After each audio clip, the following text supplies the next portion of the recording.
What are the minimum needs? We have to remember. Food is a need, drink is a need, and a little place to dwell is a need. The needs are very few. A place to live, a place to sleep, that's very few. So, if you cannot discriminate between this, you have built a house and you have seen other fellow has built a big house. For example, if you are a single person or two persons, a small house is there, okay, you can be happy. But say your neighbor is having a big house, what will you do with the big house? It is a headache also. Every day it takes such a long time to keep all these things and keep cleaning and all this. If there are only one or two persons in a big house, it is not a wise thing. It is not practical. The house hates them. Yes. So it is a persistent fight between these two things. These are two opposite things, spiritual aspirations and material desires. So a persistent fight between man's spiritual aspirations and his material desires, between soul and the physical body, emotional and mental aspects of the bodily personality, is God-given end of great significance and importance, being the governing factors in our spiritual evolution. So, our spiritual evolution, these are not, as such, they are not obstacles, but how we react to them that creates the obstacle. Where people misunderstand is that, oh, these are all the worldly things are obstacles. They are not by themselves, they have nothing to do with you. How you make use of this, how your mind reacts, that makes all these things.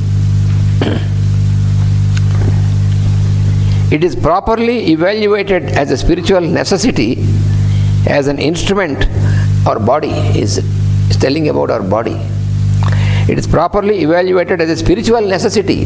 Why should we have a body? Some people think that if we are spirit, why we should have a body? If we are a soul, it is true that everyone is a soul. But it is also true that he should have a body. What for? If you have to make any progress in your journey of the soul, you need the body. That is what the masters and what the scriptures tell us.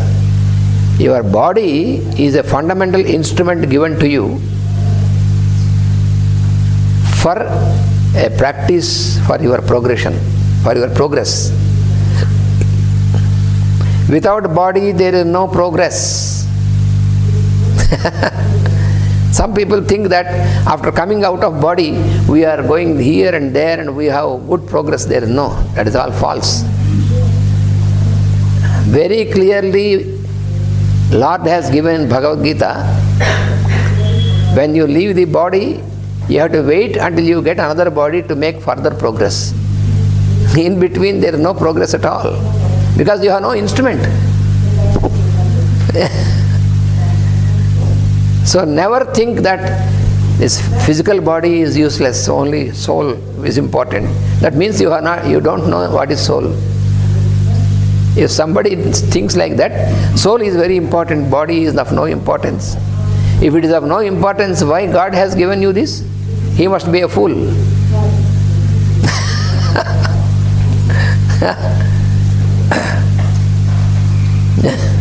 So we must have a clear understanding of this, the purpose of our body.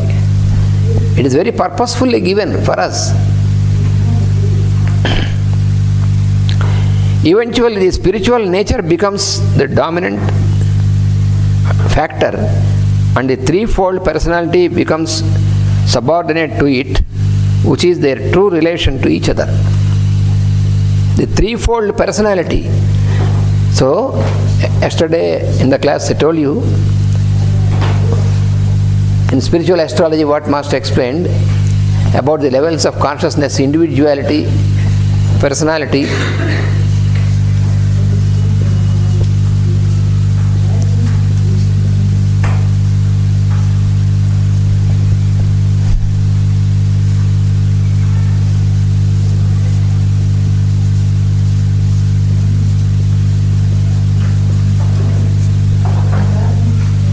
And then soul experience.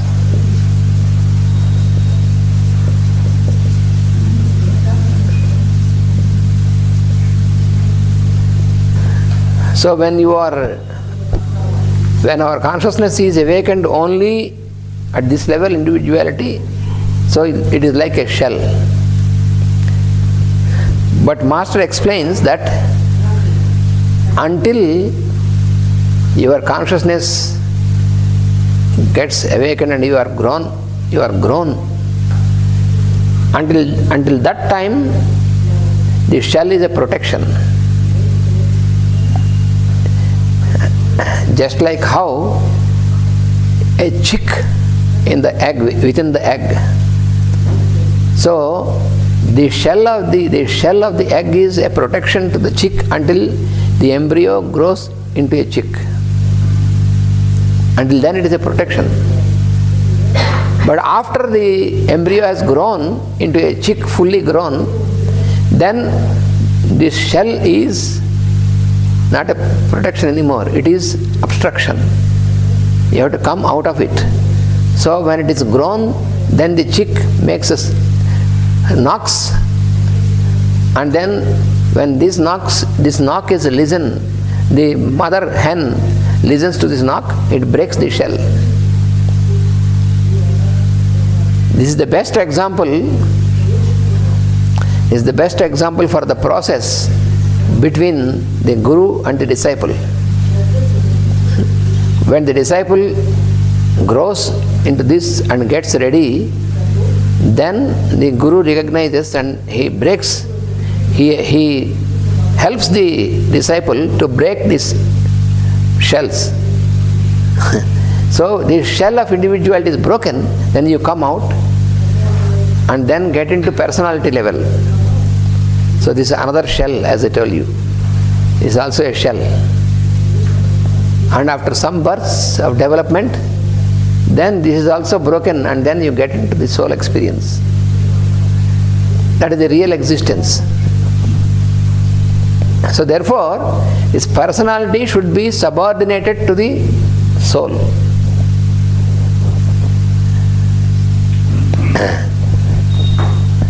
That is the real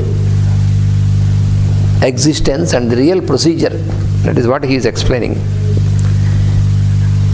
The threefold personality becomes subordinated to the soul, which is their true relation to each other. It is a perfect relation.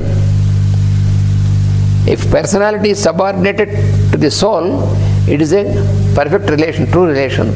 Otherwise, if the personality dominates the soul,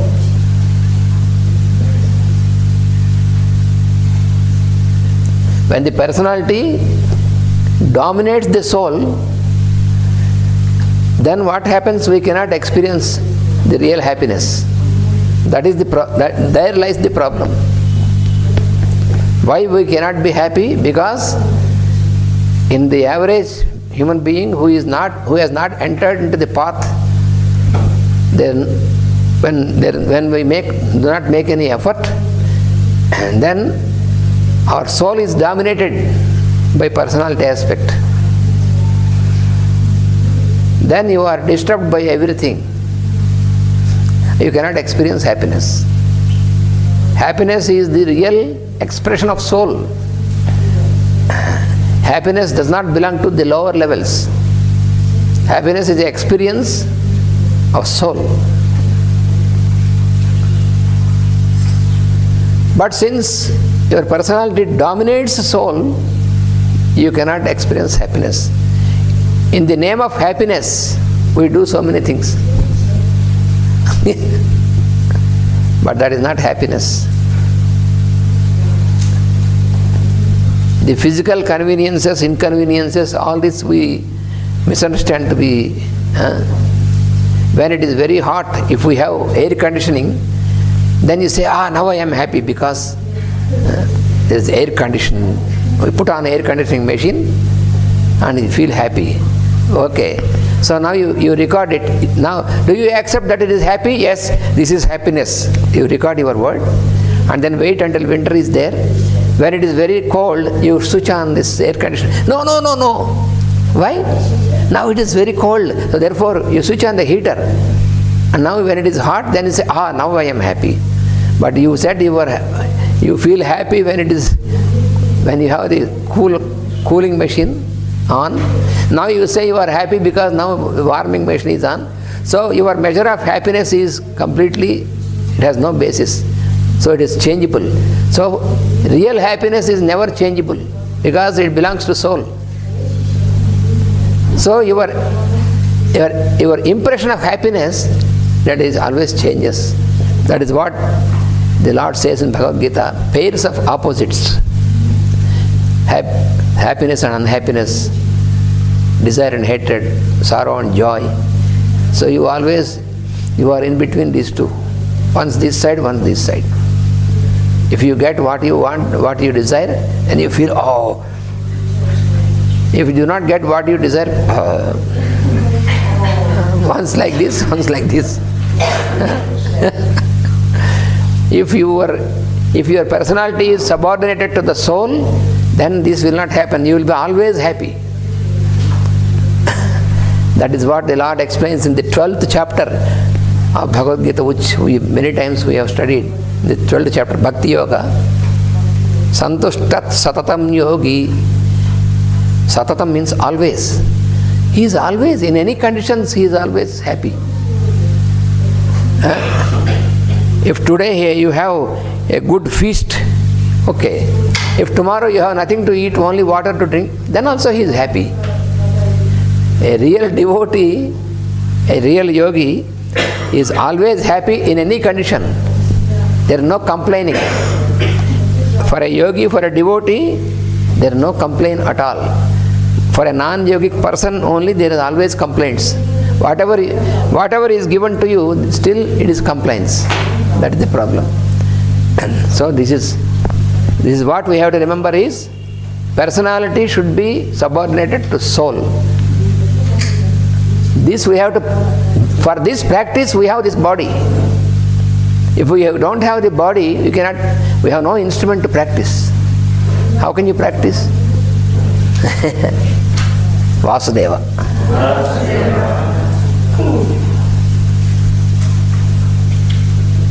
Means human being. Always when you read in these things about man means it is not man and woman, but a human being is generally called the man. What is the true nature of the man? That means of the human being. Man is profoundly ignorant of his own nature. Man is profoundly ignorant of his own nature. Because we limit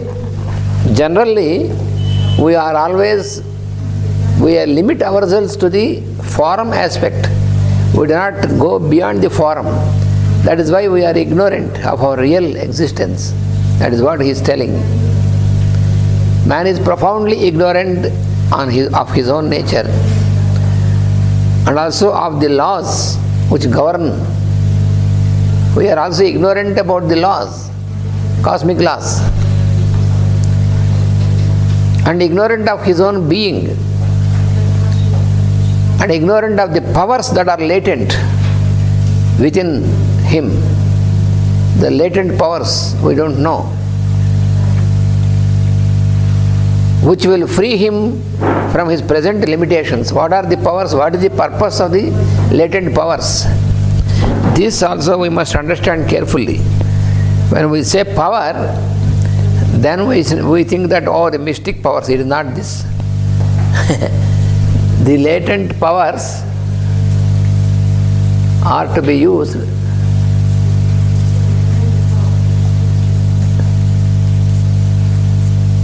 To liberate ourselves.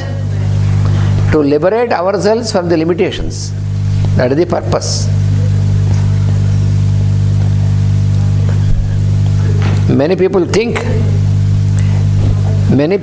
that by practicing yoga, you will attain powers. And many people think that with these powers we can control others.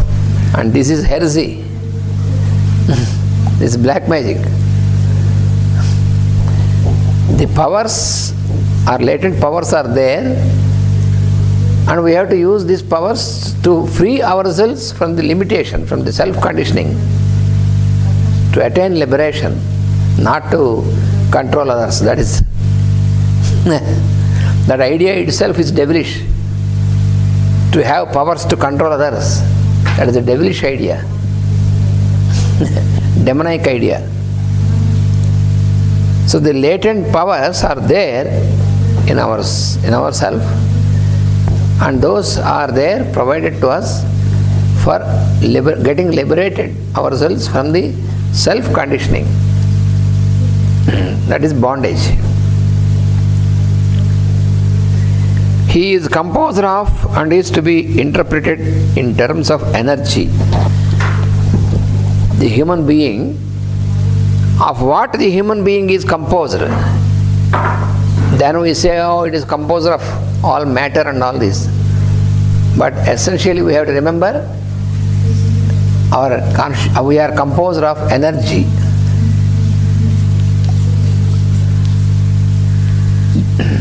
This we have to remember. Composed of energy. What is this energy? Energy of spirit, energy of soul, and energy of body. Three things.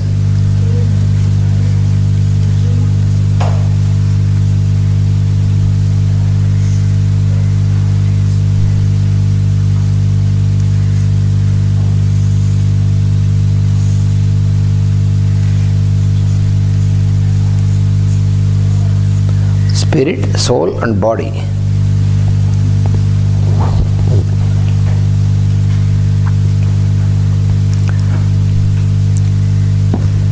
What is spirit?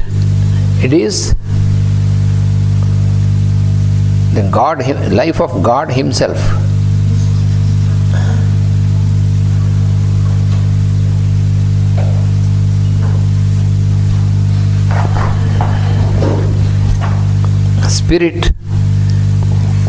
Spirit, soul, and body are of life, consciousness in man. The spirit is actually what we call life.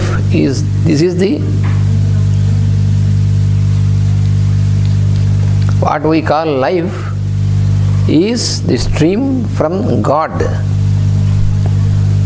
the manifestation of God Himself.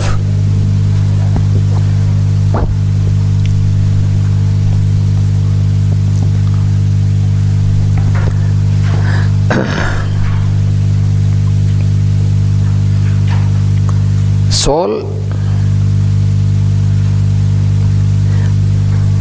and body. So life, consciousness, and form.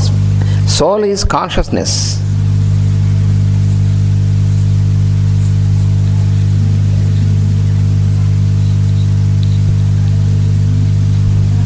So life, soul, and body. Soul is consciousness. Soul, what we call soul, is what we call I am. And what we call spirit is the one I am. Spirit is the Lord consciousness, the one I am in all the beings. And the I am of every being is soul. This is the relationship between spirit and soul.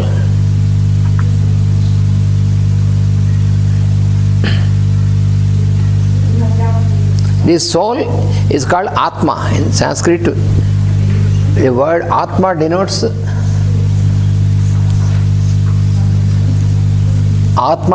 soul, the individual, Atma. And there is another word, Brahma.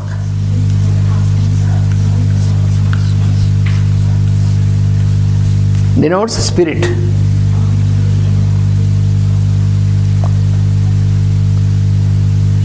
So the wisdom about Atma is called Atma Vidya.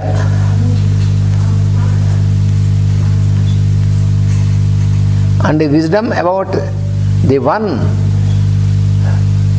Supreme Soul or Brahma is called Brahma Vidya.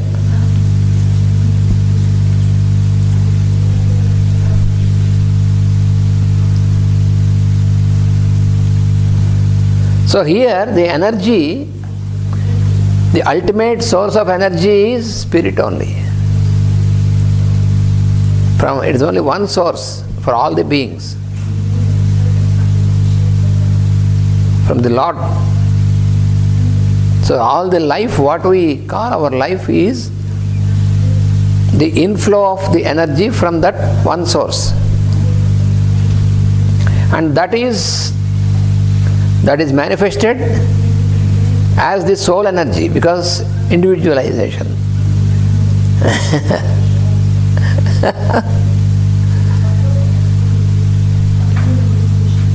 And then this is transformed into the body energy. So that is how you have the form aspect, the body. So what we see as material aspect or the body or the form is only nothing but a transformation of spirit only. So spirit, soul is the sublimate of the body. Body is the precipitate of the spirit. So this relationship we have to remember, then there is no confusion. Body is the precipitated form, and that is in the sublimate form. That is like vapor, water vapor, and this is like block of ice. Spirit you can compare with water vapor, and the soul you can compare with water, and body you can compare with block of ice. That is the relationship between spirit, soul and body. Therefore, water itself keeps a very good example. Yes, yes. And just like how the block of ice can float on water, our body floats on this consciousness.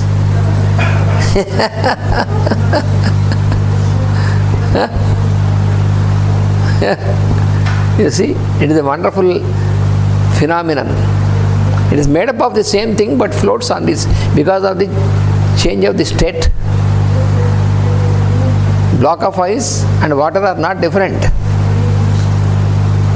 Essentially they are one, but they are in different state of existence. That is in solid state, it is in liquid state. So as long as it is in solid state, it will float on the liquid, even though they are one. The same manner our body also, even though it belongs to the same, but difference in the state of existence. That is why we float on the consciousness. If this is clear in our mind, then there is no confusion.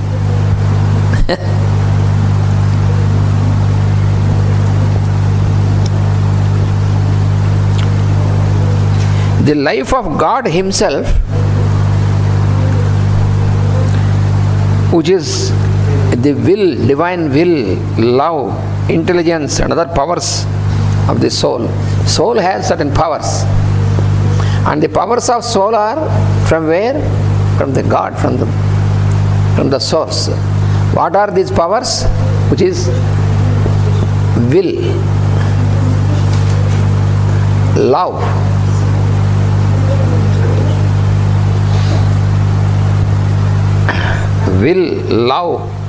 intelligence.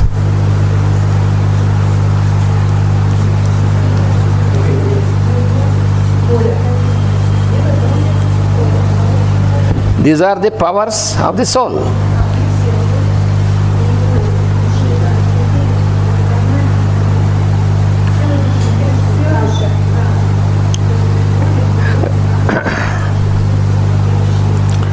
And the physical, emotional and mental energy of the outer personality constitute the human being.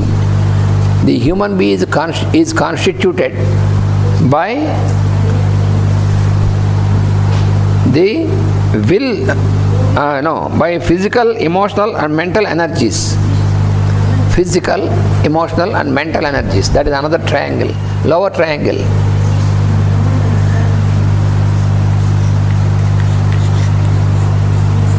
Mental,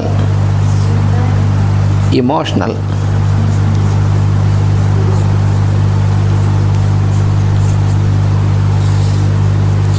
and physical.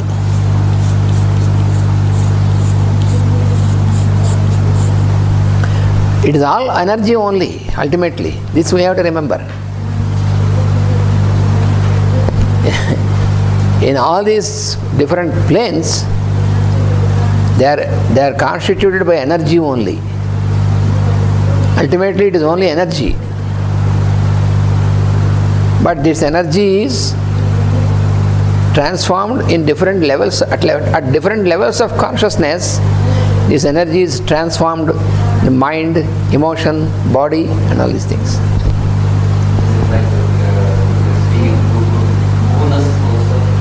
Gunas. Yes, all this can happen by the activity of the gunas only. By the activity of the three gunas. That is also a triangle. Activity, inertia and poise.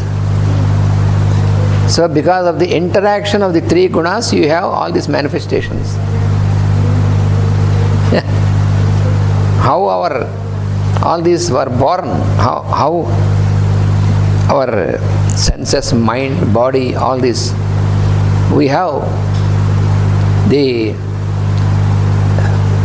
operative organs and then the speculative organs. So how they all formed? Because of the interaction of the gunas only.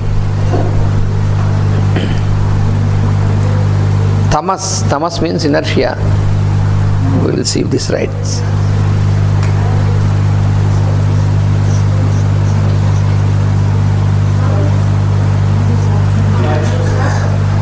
From tamas, there is the formation of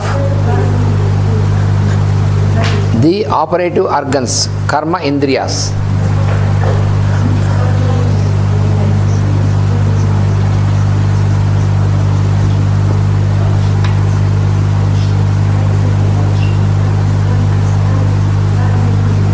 Karma indriyas means the functional organs. We have 5 types of functional organs. Karma indriyas. Operative organs are functional organs. They are formed from tamas, pure tamas. Karma indriyas for locomotion, legs for locomotion, hands for gathering, and tongue for taste. Tongue for speech, because speech is also operation. Hands are for gathering, legs are for locomotion, and this tongue is there to speak, for speech you need. And then the organs for excretion and the reproductive organs. Like this we have karma indriyas, and then you have jnana indriyas, sense organs, sensory organs. They are also 5.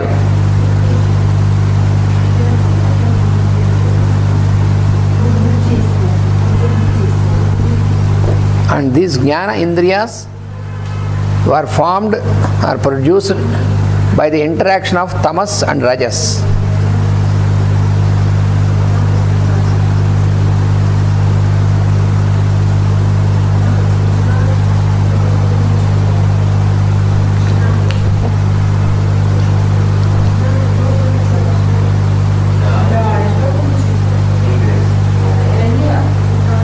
Tamas means inertia, rajas means activity.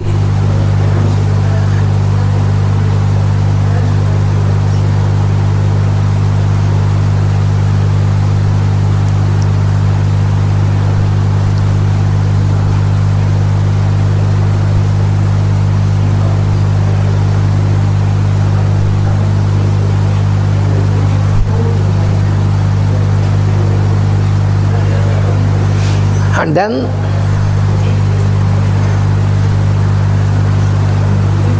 Sattva means poise. From this, consciousness is not formed, it is manifested. Manifestation of consciousness.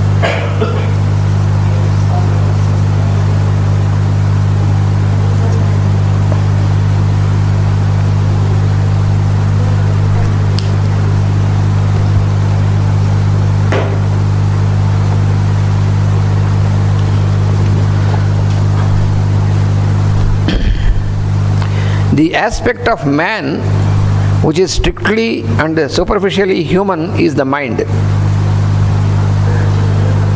So here the human being is constituted by the mental, emotional, physical energy, and the aspect of man which is superficially human is mind. Mind is an aspect which is superficial. Through mind, personality and soul are linked together.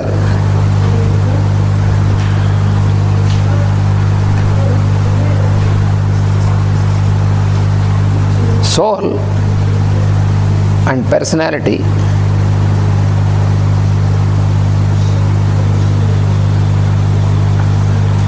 they are linked together through mind.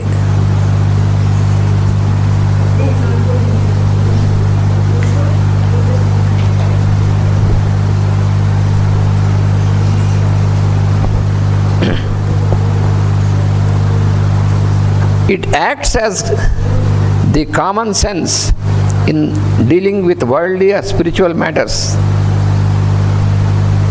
When properly used, the mind acts as common sense. We have the 5 senses, and mind is the common sense, the sixth, it is called the sixth sense. In the 15th chapter of Bhagavad Gita, the Lord says, Manashashtani indriyani prakritisthani karshati. That means the indriyas, the senses, the sense organs through the senses, and they attract they contact the outer, the objects of the senses, and this is done by the mind. Mind is the sixth sense which gets into contact with the outer world through these 5 senses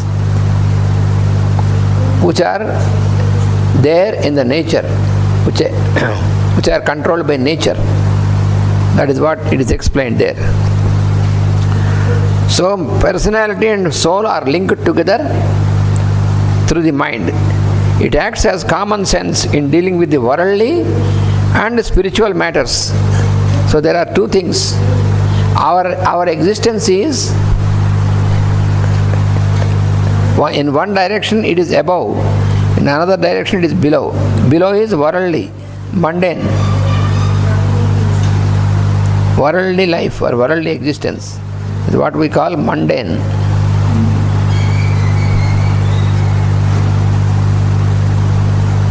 And this is super mundane. Super means higher, above the world.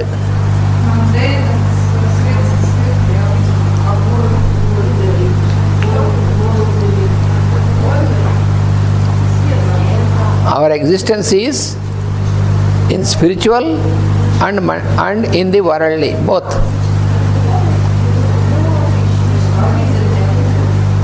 As I told you the other day, our mind has 2 faces. One is turned towards higher, one is turned towards lower.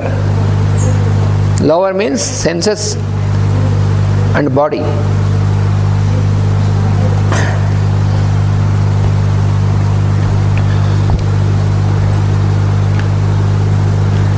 And this puts man into relation with the whole of which he is a part. In the same way, that his five senses put him into touch with the tangible world. We are in touch with the objective world through the senses. So the senses, through the senses, using the mind, we get into contact with the objective world. So if the senses and mind dominate us, then we are turned towards the objective world. Then we forget about our inner world. That is why the average human being is not able to make use of these inner faculties, which are the real powers for liberation. They are there in us, but dormant. Just like when you are sleeping, all the things around are not existing to you. You see, you have good food, you have everything, you have your machines, you have all the things in the room. But when you are sleeping, nothing is existing to you. You are not existing there, therefore they are not existing to you. In the same manner, our consciousness is in sleeping state with the inner faculties. It is awakened only in the outer world. So, even though we have all these things, they are not existing. We cannot make use of this.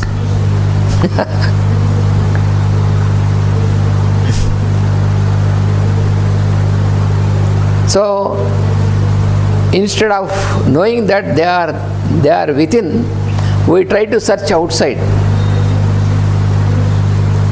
It is there everywhere, but our search, we forget that who is the one who is searching.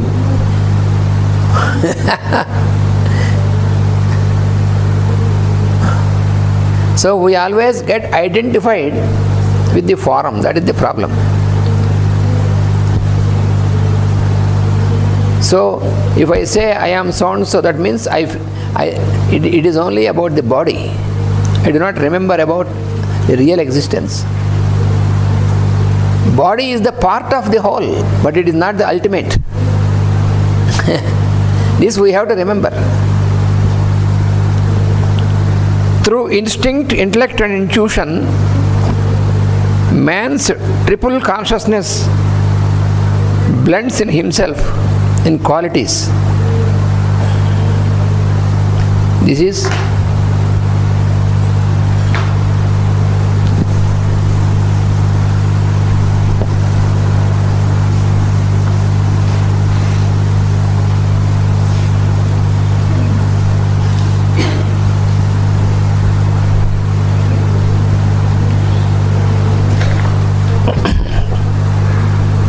intellect, instinct, intellect and intuition.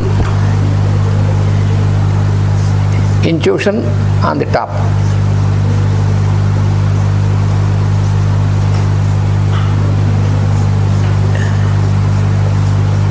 Intellect, instinct,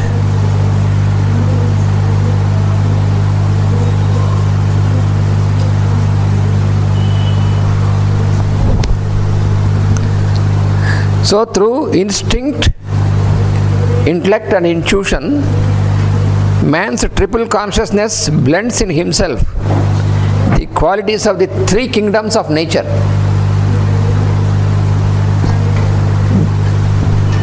So this is with the blend of the qualities of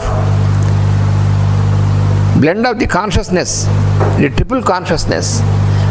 There are the qualities of the three kingdoms: mineral,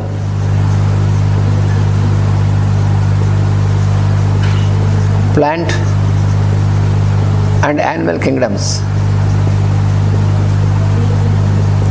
So in the human kingdom, in the human being, there is the blend of these three kingdoms, the qualities of the three kingdoms.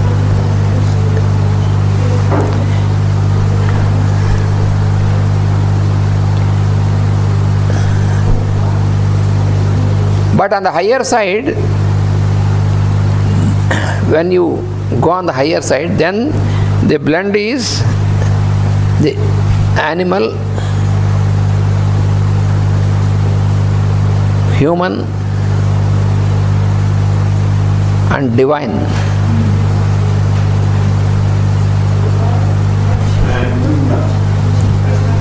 Ah yes, animal. Animal, human and divine.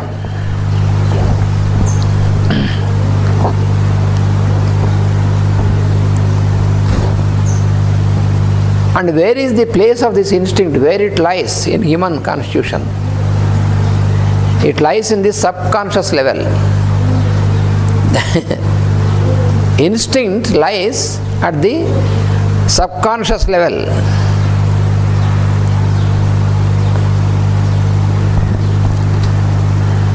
And it governs the organism.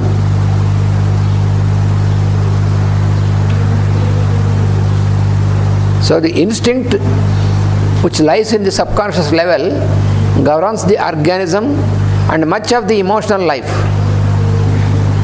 The emotional life of the human being is mostly governed by the instinct which is in the subconscious level.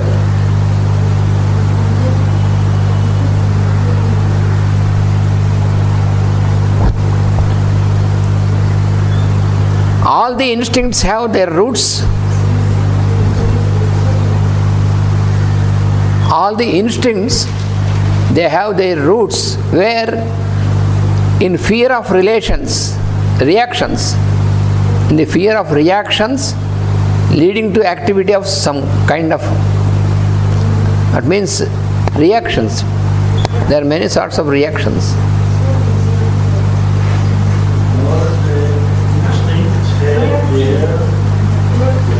Instincts have their roots. All the instincts have their root in fear reactions. Fear reactions. There are many types of reactions in our behavior which are based on fear. This is the root of the instincts.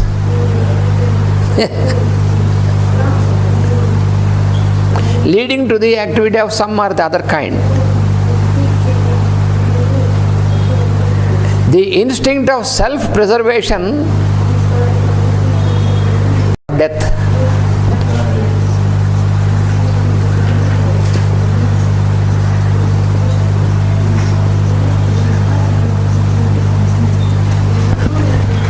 This is one big limitation. What is the big limitation for a human being who has not entered into the discipleship is fear of death. That will be there deep rooted. It may not be so easily recognizable, but it is always there underlying the fear of death, which is an instinct of self-preservation. The source of instinct of self-preservation is the fear of death. To the form side. It is the lower, and it is the animal instinct. This is what I experienced in this summer. Fear of death. An instinct for self-preservation.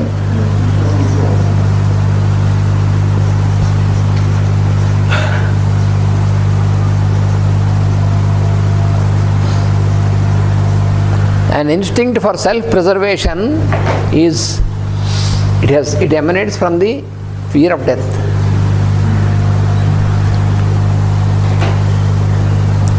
This instinct of self-preservation is common in the animals and all the human beings also.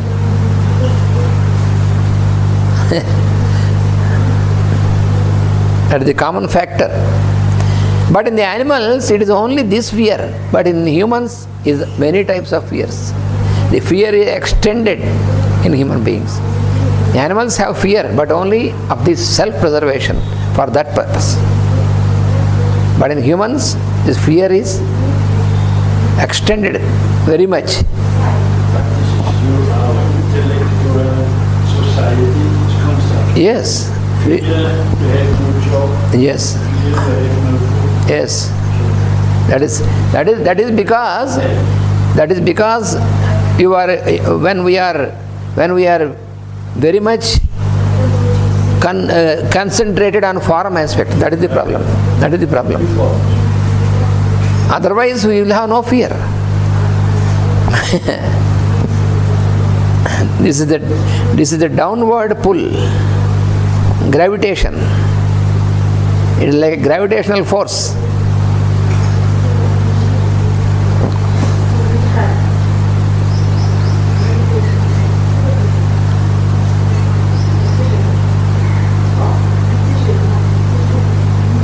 And then the sex instinct, other instinct is the sex instinct.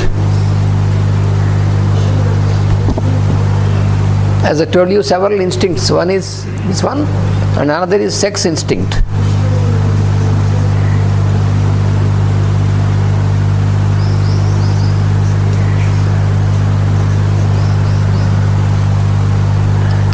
And where is the root of this sex instinct? It is in the fear of loneliness. Yes. The root of sex instinct is in the fear of loneliness.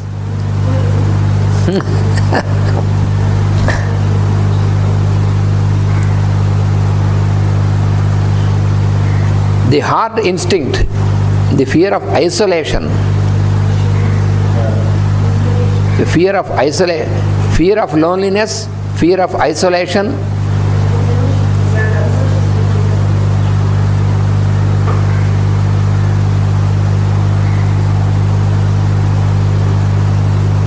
And other instincts are the instinct of self-assertion. That is another instinct. Self-assertion.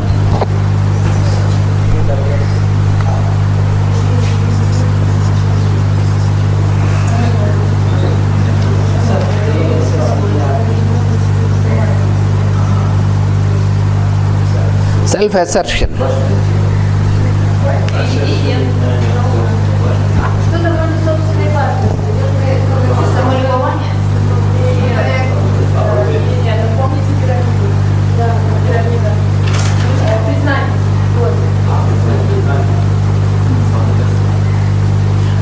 And another instinct is fear of losing. Fear of losing is another instinct.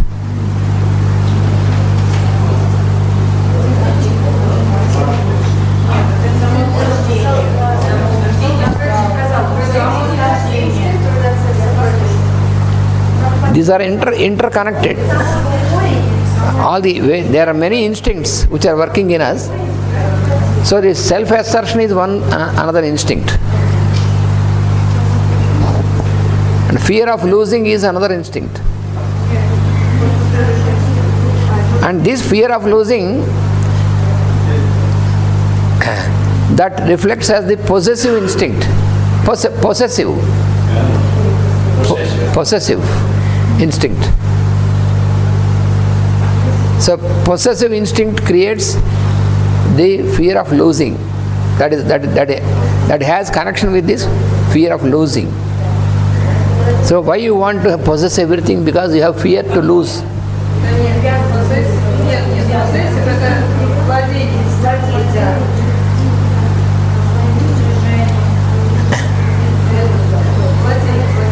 Because when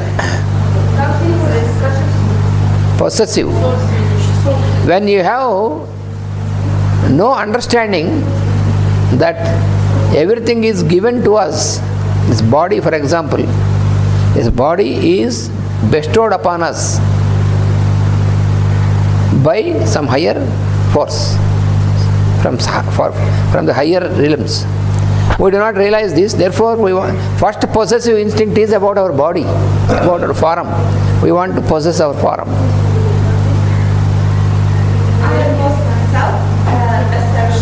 Yes. For self-assertion also is fear. From the fear. Fear, these are all from fear. Fear of means self-assertion is where they fear of not being recognized. Not being recognized. Yes. That is due to sense of separation and the background. When you do not know that all belong to one light, so therefore because of the sense of separation you have this fear. This is all interconnected. All these are the inherent instincts.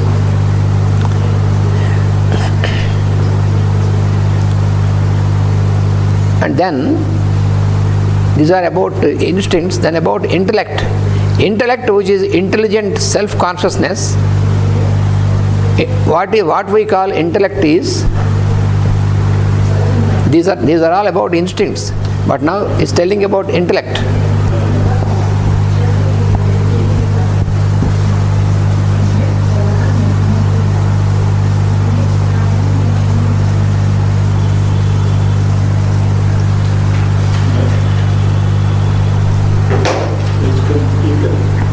Next comes is intellect.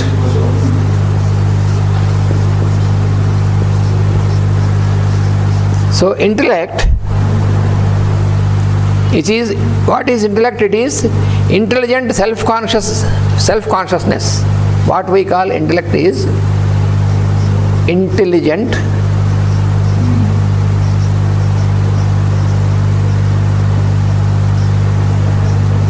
self-consciousness.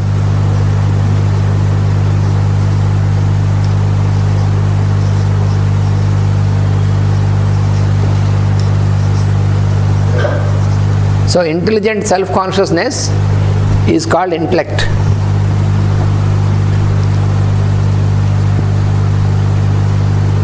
And this guides, this intelligent self-consciousness guides and directs the activities of personality.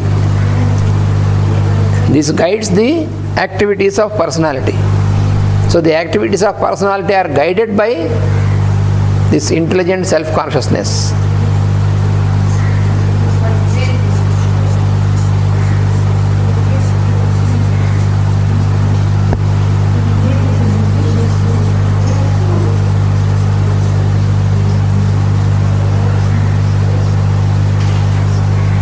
So the activities of personality are governed by intellect, which means intelligent self-consciousness.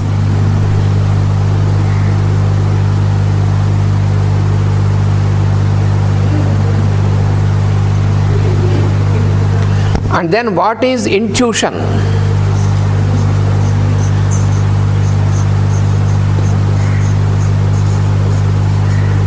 Intuition is originating in the supra-consciousness. Intuition is a faculty, higher faculty, which originates from the supra-consciousness, and this enables man, this intuition enables man to be impressed and controlled by the soul. To be impressed, this intuition enables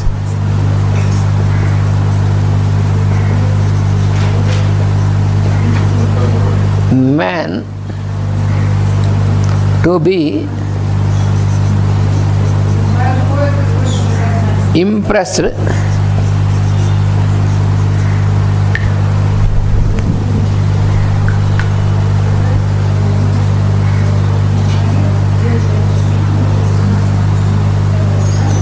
and controlled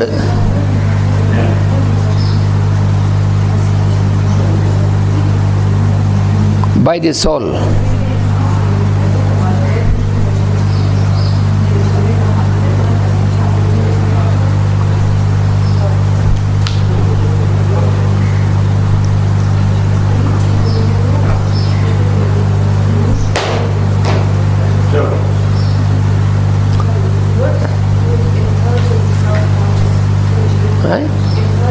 Intelligent self-consciousness.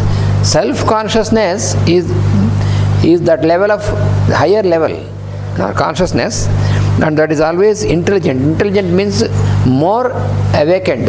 That is what we call intelligent. In the 12th chapter of Bhagavad Gita, once again, the Lord says, when you want to know about, when you want to compare, then you have to know that your senses are more awakened than the body. Mind is more awakened than the senses. Buddhi is more awakened than mind. And the inner person, the I am the soul, is highly awakened than all these things. That is the order explained. At what level is the intellect? Intellect, higher. Intellect is buddhi, higher to mind. Higher to mind. Superior to mind is buddhi.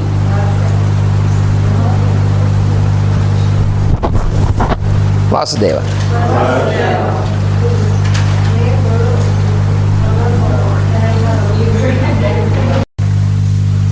We are going to study more about the soul. The soul.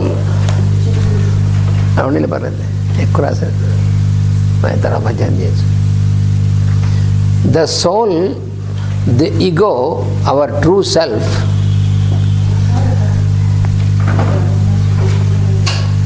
what we call soul is our true existence.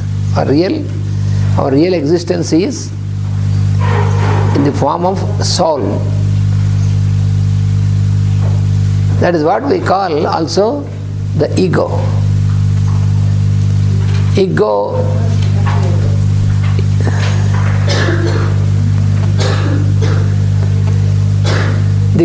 that is the consciousness localized. How you can understand the soul and spirit?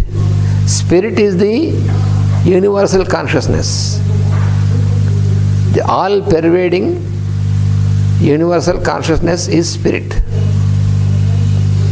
And the soul or ego, what we call, is localized consciousness.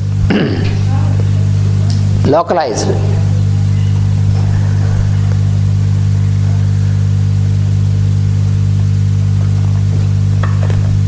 Spirit is like the unbound space. Unless we take this example, we cannot understand. The unbound space. And when you made a structure, a building like a hall like this, inside also there is space, but this is localized. That is why we call this a hall. Before building a hall, before making a structure, when we see, oh, it is space, we only say it is space, but we don't say it is a hall, it is a house, there is nothing. But when you build something in the space, after that there is space inside also, but then we don't call it space, we call it a house.